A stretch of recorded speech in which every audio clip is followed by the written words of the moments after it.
Welcome back everyone for our last big spoiler review of the season finale of Loki. We've made it 6 straight weeks on this channel. I've been breaking down each and every episode.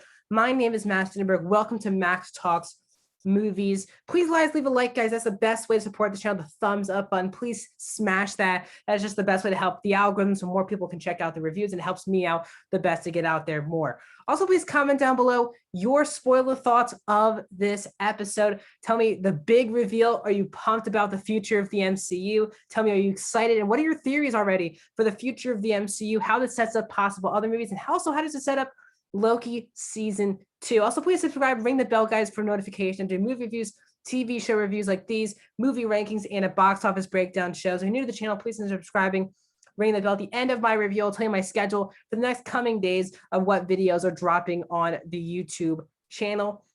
Also, if you're new, I've already done the past 5 weeks of Loki. So if you want to see my other breakdowns of the first 5 episodes, please consider, I'll leave a playlist at the end of the video for TV show reviews. I've done WandaVision, I've done Falcon Winter Soldier every week. All of you want each and every episode breakdowns, those are on the channel already. Let's start talking about Loki. So I was amped. I've been staying up to midnight. It comes out midnight here on the West Coast. So I've been staying up every week until midnight to watch the new episode. And it just felt very similar to WandaVision, a special time to stay up until midnight for the finale. It felt like everyone was watching at the same time. Everyone was seeing it for the first time. These big reveals were happening, and I can't wait to talk about it. So once again, guys, this is a spoiler breakdown. I don't do non-spoiler for these Marvel shows. Everyone really watches them who wants to watch them. So I'm here to talk about spoiler warning here for this new episode. I absolutely loved this season finale. And the reason why with the finale worked is because it really took its time with its characters. And there's a lot to explain. When you have time travel, multiverse, you can't just go into action scenes. You have to explain to the audience how this all works, which will make you not have to go through that in movies. When you have a TV show, you have more time to explain things. And I thought what Loki did amazingly is that it took its time explaining what the TVA is, what we find out Kang has been up to, and how this sets up the multiverse. And they have to explain it here. So we go into Spider-Man No Way Home, and we go into Doctor Strange Multiverse of Madness, and we understand what is going on because Loki took its time explaining that. And that was just my biggest positive with the episode. So we actually start the episode. All the theories were going out there. Could it be Kang? Could it be King Loki, who I really thought, or classic Loki, played by Richard E. Grant? Could it be a Loki variant? Could it just be Miss Minutes? Could it be Doctor Doom? All of these things were out the window. For me, it was clearly going to be either classic Loki or Kang. I didn't really think it would be anyone else. But I was pretty amped up for this finale. So they walk up to the building, to the castle, I guess. They talk to Miss Minutes, who offers them everything they want. They said, we write our own destiny now, did Sylvie and Loki. They walk in, and they're going to go after the person who created all of this. At the same time, let's just talk about, first of all, the Mobius subplot this episode before we get into the main subplot. Let's break it up into that. So let's talk about, first of all, Mobius, who is back at the TVA talking with Ravonna Renslayer.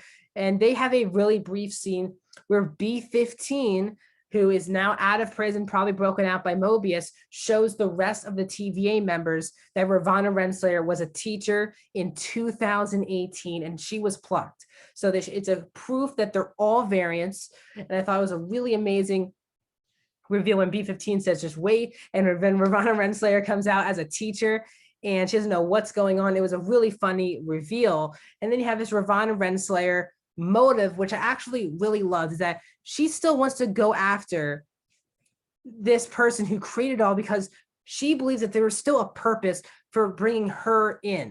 There was still a purpose of bringing all these people in, and she wants to figure that out. I liked her motive in the show, but there's still clearly good in her, because she does not prune Mobius again after Mobius tried to prune her.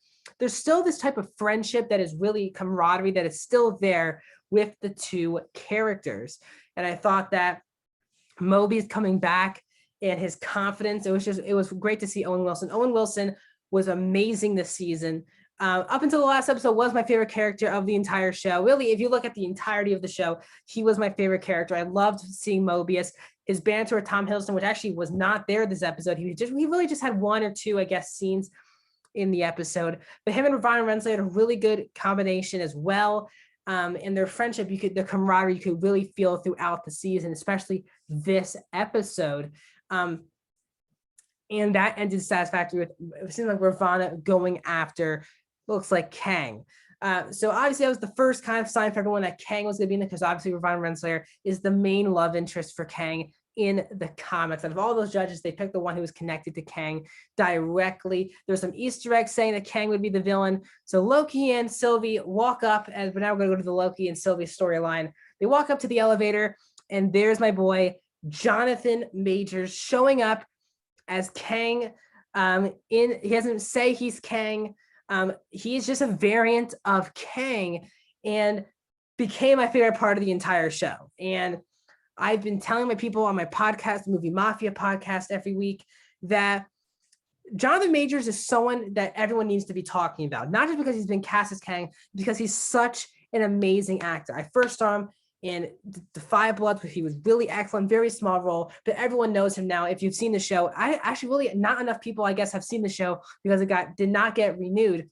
But Jonathan Majors was by far the best part of Lovecraft Country, which was on HBO last year. I've also, if you're new to the channel, I've also done all my spoiler breakdowns of each of those episodes, because I love the Lovecraft Country, and satisfying yesterday that Jonathan Majors did get nominated for Best Actor in a Drama for Lovecraft Country. So he's coming in red hot after an Emmy nomination, and then he comes into the show. He is by far the best part of this entire episode. It's his mannerisms. The performance is really fantastic. And I love, don't get me wrong, Sophie DiMartino is good. And of course, Tom Hiddleston is the best. But you can tell, I mean, Jonathan Majors is clearly the best performance of the show so far. He is so amazing to watch on screen, and the idea of him being untouchable because he knows everything that's going to happen, because he knows the bits and pieces of the future, all of that stuff. The fact that Sylvie is just like, he's not afraid of these two Lokis. You could tell that they're kind of taken aback by that, and Sylvie has all this pent up rage that this is the man responsible for ruining her life by taking her out of her normal life and making her basically on the run ever since. And she can't touch him. She tries to kill him. He uses the temp pad to move because he knows every single thing that is going to happen. And his mannerisms, the idea that he feels untouchable. And this is just a villain who I kept thinking of this, will be the next Thanos for the MCU. And you can't stop thinking about that. I couldn't when I was watching the episode. This is the new big bad for the MCU moving forward. Now, yes, this is a nice version of Kang, but we're obviously going to see other variants of Kang, because as Sylvie has now pretty much messed up the multiverse, we're going to see other versions of Kang that is just going to be so fun to watch. Now, obviously, the reason why Kang was going to be in the show for people was that Kang was also already casted. Jonathan Majors was already cast as Kang for Ant-Man Quantumania, the third Ant-Man film coming out, I believe, in a year or two. So now that was already a pretty big deal that he'd be in Quantumania. Those are after the films. Those take place after Spider-Man and Doctor Strange, those two films coming out later this year. So I'm just so happy that Jonathan Majors makes his debut in the show, and the show lets it breathe. He's not just in a post-credit cameo-like version. He really is this entire episode. I haven't even looked at the dialogue, but I wouldn't be shocked if he has the most dialogue in the entire episode.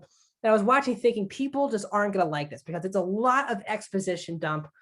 Jonathan Majors talking about his backstory, why he's in the position he is, why he needs the Lokis to possibly run the TVA, all this different types of stuff. But I was thinking to myself, they have to take the time to explain it. And not just did they have to take time to explain it, but they used a charismatic actor who is eating up the scenery every time, eating up screen time as this character. And I loved every second Jonathan Majors was on screen talking to the Lokis. And he put the Lokis in an amazing dilemma. You can kill me and you're going to ruin the multiverse. There's going to be different variants of me conquering each other into a multiverse war, and you won't have something like this to take its turn, the TVA to run anything. or you can run the TVA because this version of Kang is just tired. And I thought that the idea of this type of, I guess, villain telling the truth is so threatening, because you always get these villains who lie and spew lies all the time to our heroes and just believe in a lie. Kang is firmly believing in truth. And that makes him even more terrifying as the MCU goes on. And that's why people like Thanos and Vulture and Killmonger are all so great for the MCU, because they're all telling their own truths. And that is horrifying for our heroes.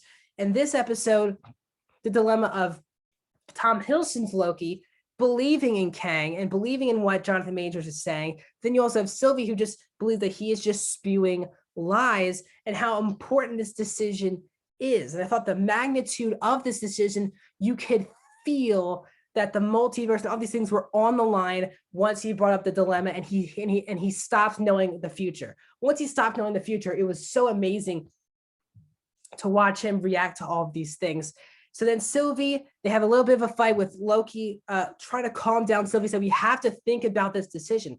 It's a pretty big decision. But again, Sylvie, this is the man who took her life away from her. So if they kiss, and you're thinking, oh, it's gonna be a fun moment, they're gonna run the TVA together, but it's no. Sylvie puts Loki back at the TVA with the TemPad, and Sylvie kills this version of Kang, which then sets up all of this multiversal war that's going to ensue. That's the last time we see Sylvie. Then we see Loki. He finds B-15 and Mobius and trying to explain what happened, and they don't know who it is. And that twist got me the most in the entire show. I was pumped. I was so happy it was Kang, but that twist of Mobius and B-15 not knowing who he is, and then we see the whole thing. It's no longer a timekeeper statue. It is a Kang statue. And then that is the end of the season, and we learn in the post-credit, I guess, thing. There's no post-credit scene, but we get a little thing saying that Loki will return in season 2. An amazing finale, in my opinion, because it took its time establishing a pretty big character for the future of the Marvel Cinematic Universe. And it took time explaining what the multiverse can mean, so you're not confused when you're watching these other movies, which also benefits the other movies for not having to spend time explaining this. When you have a TV show, you have more time to spend explaining things, and Loki took full advantage of that. So for me, this is definitely the best Marvel Cinematic Universe show. I would rank it Loki #1, WandaVision #2, and Falcon and the Winter Soldier #3 so far. We have What If coming in August. We just had Black Widow come out last week. So many big things. Shang-Chi in September, Eternals, Spider-Man, that's all coming out this year. Hawkeye is coming out this year. There's so much coming out for the Marvel Cinematic Universe that I can't wait to talk about on this YouTube channel. So thank you for being with me on the 6-week journey of Loki. So please, guys, like the video, subscribe. If you're new to the channel, I've also done my Black Widow review, all 6 episodes of Loki. Here's my list of reviews coming out, guys, this upcoming week. The new Netflix film, I believe, is called Gunpowder Milkshake, if I'm not mistaken. My review of that is coming out tomorrow. Also, my review of Escape Room Tournament of Champions will be coming out tomorrow as well. Friday will be a Bad Batch and Space Jam review day, and Saturday will be Fear Street Part 3 review, and Monday will be my box office breakdown show. So please consider subscribing and ringing the bell so you know when these videos drop. I'll see you guys very, very soon.